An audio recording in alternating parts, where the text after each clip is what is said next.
this car in probably about 2 or 3 years ago, completely spontaneous. I wasn't really planning to buy it or anything like that. And it just came up for sale. It was 100 grand.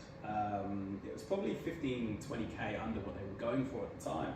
So straight away I knew it was one of those cars where I had to make this split decision of buy it and hope for the best, or think about it, which would mean missing out. Probably gave it 10 minutes thought. Next minute I'd fired all the money I can get my hands on over to the East Coast. I signed on the line. I hadn't had it inspected. I had booked it in for transport, and I had 2 weeks of hell, not sleeping, wondering what the hell I've just bought. So fast forward 2 weeks, I get that email to say that I can go pick it up from the depot. The next night I'm sitting there planning everything from what shoes I'm going to wear to what petrol station I'm going to go to, and then what route I'm going to take and where I'm going to go and all that sort of thing.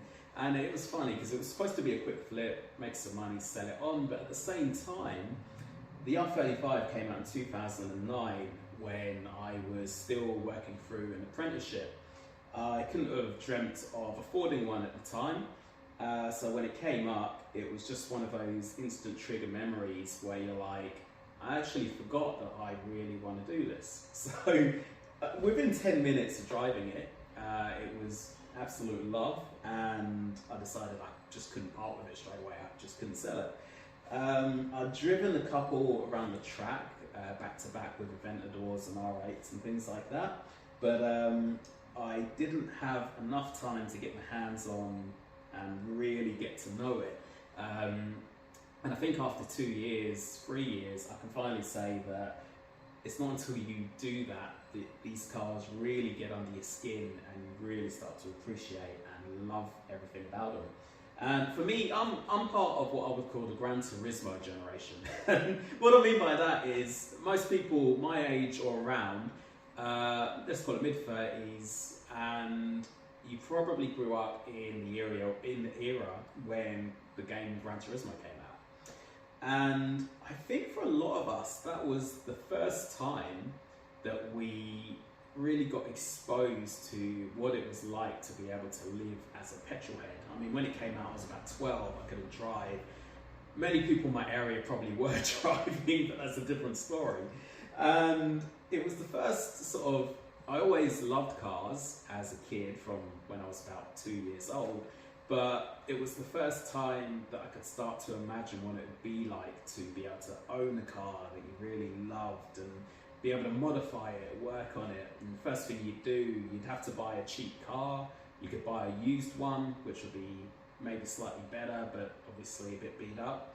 You could take it, you can do an oil change, which freed up a bit more power. Your first mods you could do was air filter and an exhaust, so it sounded better, didn't really go much faster.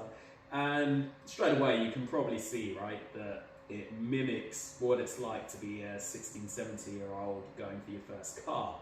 And it sort of followed from there. As you play the game, you sort of level up and you hustle and then you get a car that you just have to keep modifying, and then all of a sudden you can afford a slightly better car which isn't really much better than what you've modified, but it's less bunky, it's less old. So you might go from a Renault Clio to something like a rear-wheel drive BMW 318, and all of a sudden you can afford the jump, or a WRX or something. And then you start the cycle again, and you mod and you tweak and you put some new wheels on it, and you might put some stickers on it on the game and all that sort of thing. And then you keep doing this, and then you get to a point where you're making enough money to go out and actually buy a car that's sort of been high in your ambitions but not in your budget. And then you, all of a sudden, you're able to afford that car and you still want to mod it. And then all of a sudden, before long, you get a car that you've modified, you love driving in the game. Whenever your friends come around and you're all racing, it's the car you pick, even though they pick Dodge Vipers and Corvettes and stuff like that, and you still beat them. And even though you complete the game some more and you get better and better cars, you just keep this one in your garage because it was just so awesome, and it's just got that memory to it. And that's sort of what this has become. It's become that car where I've been lucky enough to have Aston Martins and Porsches and all sorts.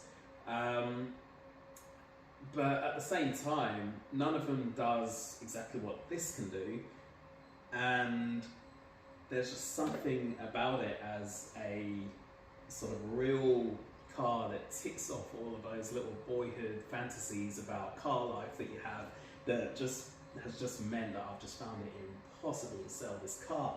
So I could ramble on all day about emotionally why I love it, but what about in the practical sense? Well, I'll show you around and then you can make your own opinion.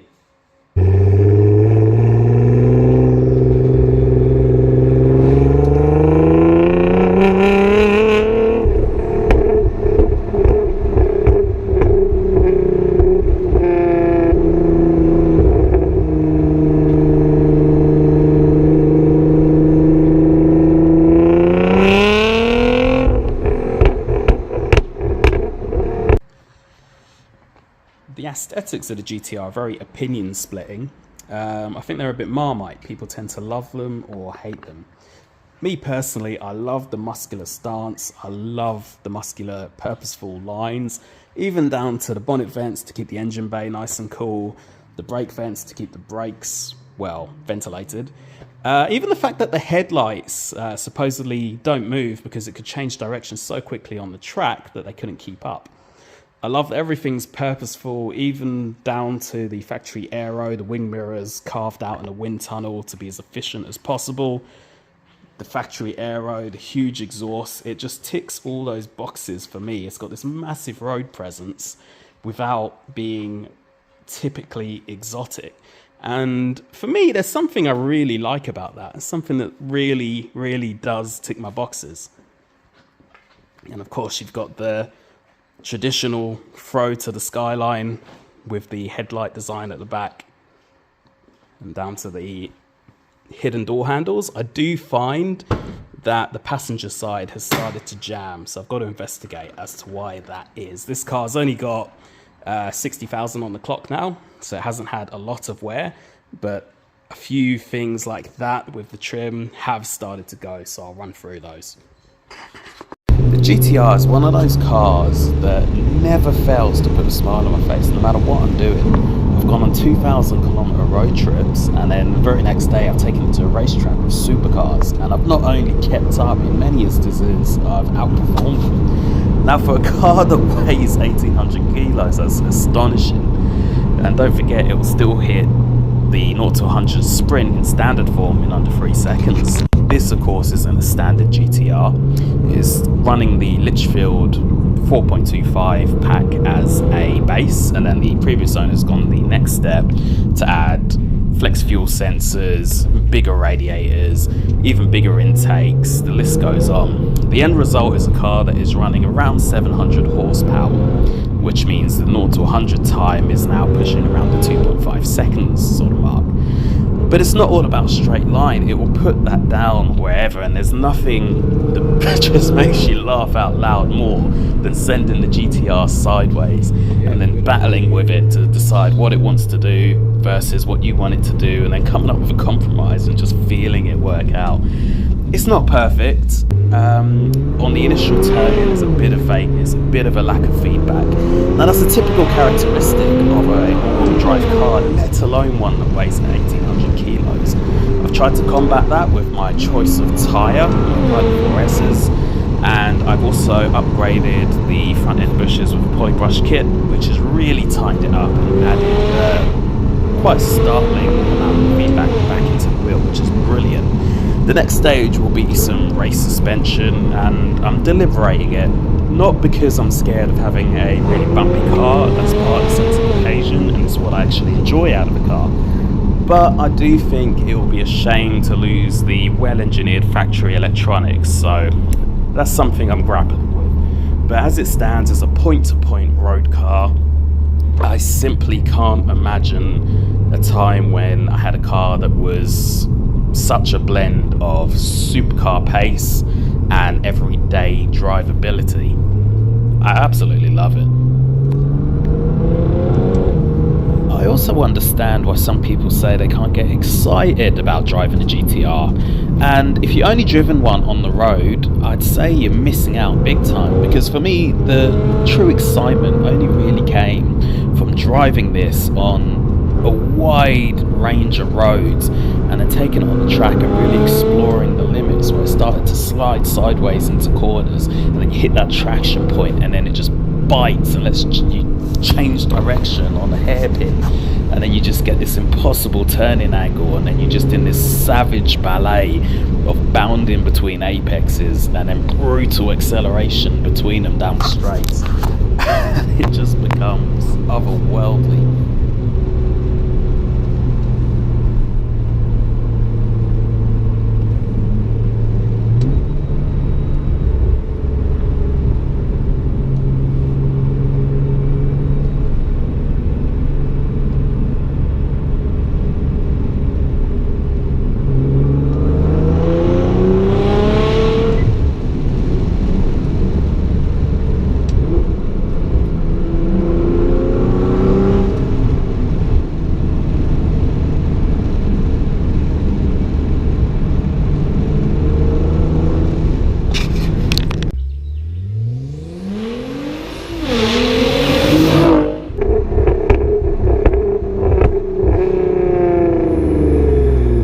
Interior of the GTR again is one of those things that people either get or they don't. And straight down to the key, I mean, the little emblems come off and the key is no different really to the same key that my mother-in-law has in her Nissan Maxima. So some people don't like that when they're spending so much money in a car. And inside at the business end, you get a nice set of bucket seats, which I've done several thousand Ks at a time, and they've been perfect for me. They suit my frame, so they held me enough in the twisties, but also give me enough support and comfort. So I really like that, and they suit me just fine. I love that the display is simplistic. As much as I love digital displays, I love that you've just got your tacho, your speed, nice clear gear indicator, and it's very much performance, simple data in your immediate vision. Obviously you've got quite large paddle shifts, which they actually stay stationary and you turn your wheel. Again, I prefer that in a performance car, because I like knowing if I'm sort of navigating a few corners where my hands actually need to be to shift my gears. I know as long as my hands fall to this position and I shuffle the wheel, I can change gear. I like that personally, not everyone does. I like the controls are all pretty simplistic and they're very clear. Little things like in my Prado, the odometer button is hidden here and I just can't actually see it. I forget where it is. Everything in here is actually nice and clear, considering you're in a performance car. You don't have a million buttons on the wheel. You've just simply got your audio and phone and your cruise control. This has been remapped with Ecotec by Litchfield, which actually means I can control my boost from here, which is again pretty handy. Polyphony Digital, throwing back to the Gran Turismo reference, actually had a hand in designing the interface up here, and again it's really well thought out and really well laid out, so you can actually have your vital stats just available at the touch of a button. And you can actually customize these ones too, so you can actually design which gauges and things like that you actually have. And it's almost like they've foreseen that people will modify these cars, they will use them for the track, and rather than have gauges plastered everywhere, you've got it all read directly from the car in a nice clean interface, and I love it. I know a lot of people prefer the second generation interface and the way it's laid out. I prefer this one. I find the second generation one, where the screen's a little bit bigger and up here, I think it just looks sort of slapped in, whereas here it reminds me of my Mark IV Supra, how everything's just cowled slightly towards me and I can reach absolutely everything. The buttons aren't too complex, Obviously you've got your audio, your climate control, no fancy touch buttons, everything is a tactile button, which I love. And this is where the build quality starts to come into question for a lot of people. I mean, you might be able to hear a little bit of creaking there. It's not exactly soft touch premium materials in here, but it's not bad either. And again, it comes down to what you like. For me, it's a performance car. I want the involvement, I want the sense of occasion, and then the comfort and nice touches is secondary to me. But I understand why people do want that premium sort of finish too.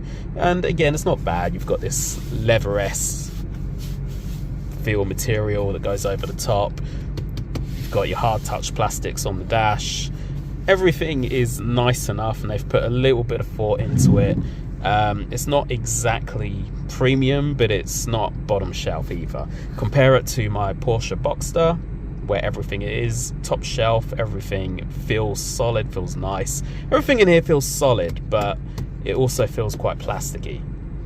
My Porsche, everything is leather clad, everything has got a nice sort of tactile, soft touch feel to it, and it's just a nice place to sit. But this isn't bad either, and again, you've got to put it in the lens of what do you want from the car. You've of course got your dual clutch transmission. Funnily enough, you do still have a CD drawer in here, and you can actually burn CDs to the internal hard drive. It's a bit clunky. You put the disc in, and then it's got to read as you drive, and then it will store it to the hard drive, which I find pretty funny because it tells me a lot about the person that has the car before me. They, I think, had loaded up some Neil Young and Eva Cassidy. So that was the sort of music they were into. And everything in here is quite well wearing. As premium as a BMW will find, will feel to you.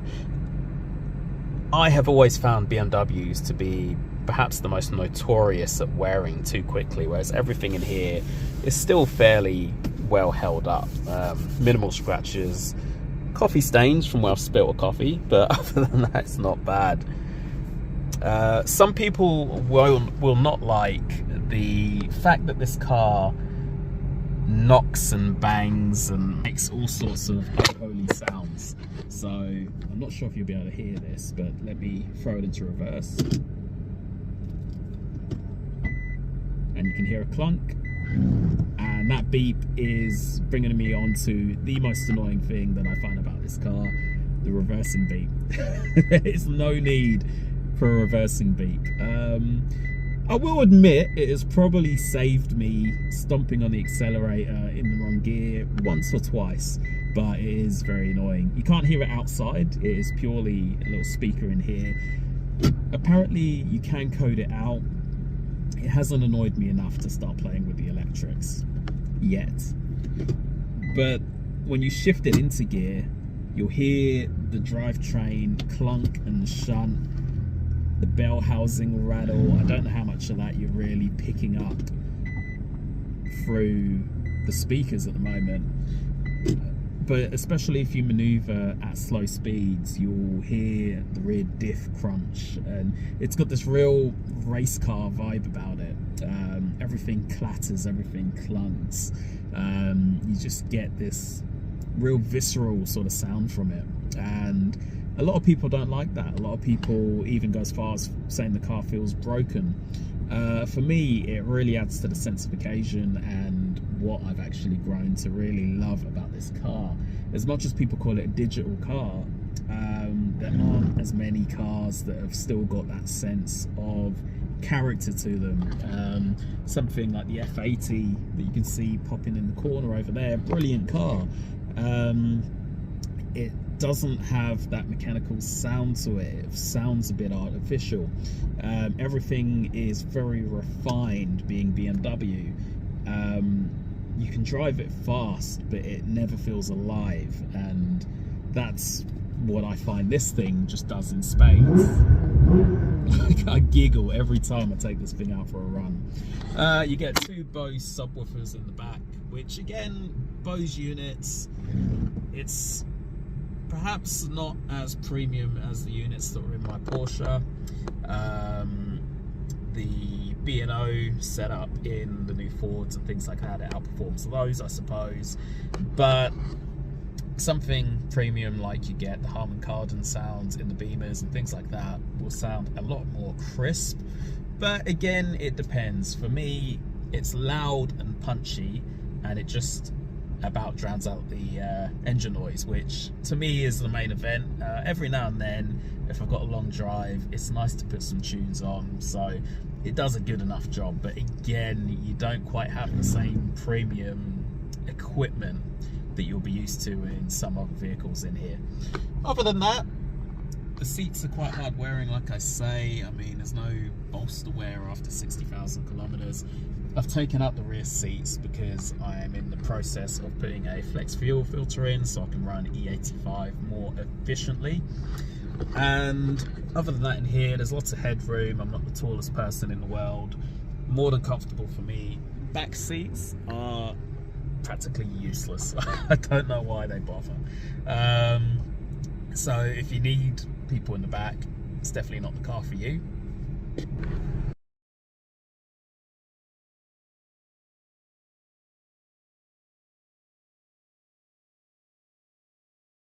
Servicing for your GTR is very typical Japanese in that they generally are very reliable, bulletproof engines, hand-built of course in the instance of the GTR. And in these cars up to 2014, you will find that the servicing schedule is every 6 months or around 10 to 15,000 kilometers. Personally, I service my car every 5,000 kilometers. I tend to do it for whichever car I own. Things that are a bit more cruisy and wafty, like the X5, for example, I'll do that every 10,000 kilometers. But for me, it's cheap insurance. If you're running a performance car, you should expect to be doing regular oil changes. And I don't get the kilometers up in this enough for it to really be a concern. There's a few things that people have typically made mistakes on when modifying their cars. Fitting downpipe, intake pipes that don't actually quite fit and navigate the car, especially plastic ones. I've seen instances where the brackets have worn away and then metal has been ingested by the engine and then it's game over. So you want to be sure that you're putting quality parts on your performance car. Who'd afford it? But it's funny how many people do try and cut corners.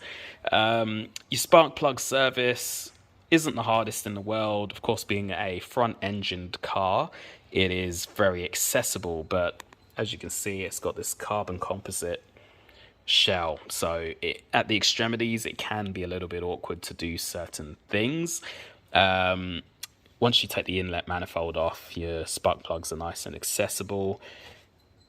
Funny thing that's a huge pain in the arse in these, so the GTR, at the moment mine is fine, but when it's out in the wet and the rain, it's very common for them to get condensation in those units. The condensation can cause rust at the back of the xenon lights, and somewhere between the ballasts and the bulbs you tend to get a bit of a fault which will cause the main headlights not to illuminate. Trying to change these bulbs is an absolute nightmare. Again, because of this carbon composite tub, you can't actually get access from the inside here. As you can see, my finger poking through. So that can be really annoying more than anything. You have to go up through the wheel arch liner, take the wheel off, makes life a lot easier. Or taking the whole unit out, which involves taking the bumper out, as some people do. Again, a sign of the performance over luxury. You've still got an old school strut to hold up your bonnet. because I do the servicing myself, that actually does really bug me. So it's something that I haven't got round to changing, but I will likely put some hydraulic rams on there just to, again, get it out of the way and make the whole thing more accessible. Transmission, you do really want to service the engine oil, the transmission oil in line with the service books, but I'm with Spirit Driving aiming to do that every 10 to 15,000 kilometers.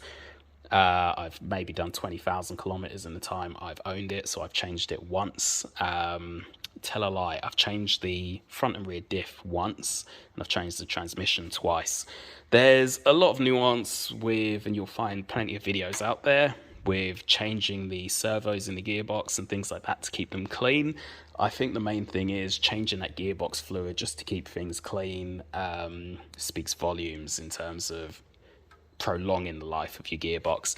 If you've got an earlier car, launch control becomes an issue. It was uprated in this 2012 version. Before that, using your launch control too many times will essentially trash your gearbox if you're not careful. So again, it's just something to be mindful of if you're buying an earlier car. So in a nutshell, there's some of the nuances and the things I love and perhaps don't get on with quite so much about the GTR. I love this car. There's no doubt about it. When it came out, Porsche couldn't believe that it was beating their 911 Turbo around the Nürburgring, to the extent that Nissan actually offered them driver training so they could get the same lap times in their GTR. That's just something you don't pick up in a car that is so reasonably priced on the used market, but at the time when it came out. And although the car has constantly evolved, for me, picking up a bargain around this age is probably the best way you can spend your money, as long as you do your homework and get something that's been well maintained and well looked after. They like being driven. I say 2012 to 2013 because from 2014 onwards, they softened it up a little bit. As I said earlier, the interior changed, which some people like. I prefer the original myself, but the suspension actually became a little bit softer. So they sort of countered that with adding horsepower. But as you'll probably already know, the amount of power you can extract from these motors without too much investment means that any generation to generation power gains are almost fairly irrelevant, because you can catch up the power pretty quick. You can upgrade the software in the gearbox. Like I say, this is running an Ecutech ECU, so it's all remapped on custom software anyway. It's running about 700 horsepower, which means for me the extra cost involved with getting a Nismo, when I can do things like tighten up the front end handling, I can play with the gearbox software, I can upgrade the suspension, the driveline, and things like that, and still be financially way less into it than if I bought a Nismo, and ultimately have a car that outperforms a Nismo. To me, it's just not worth it. I say 2012 again because 29 to 2012 was the early iterations of this car. You tended to get weaker gearboxes. They did upgrade those over time. The software you can upgrade, of course, on those earlier cars, but it just means they're more susceptible to being a little bit abused, being run with older firmware in them, and just potentially come in a little bit worse for wear by the time you get them. So my advice would be, if you're in the market for one, shop around 2012 to 2013, buy the best version that you can with the lowest Ks that you can, but most importantly is the service history, and you can't go too far wrong. You'll be chomping on the heels of Lamborghinis and Ferraris, many instances leaving them in your dust behind them. So like I say, as much as I'm going on to a Ferrari or a Lamborghini, because I do miss something a little bit more lightweight, something with a 6-speed manual, preferably gated, and something with a rear mounted engine. It's just a formula that I do love, but having driven plenty of Gallardos, owned a Gallardo, driven plenty of 430s, 360s, and the rest, McLarens and things like that. There's just a little bit of X factor that they don't have, that the GTR doesn't have. So I'd love to hear from people that have had them, that are thinking to get them, what you're going from, what you're going to next perhaps, what you hated, what you didn't like, anything that I've missed out. I'd like to hear it all below. Feel free to let me know, and I will be back with an update when the successor to the Beast has finally hit the garage. Till then, take care.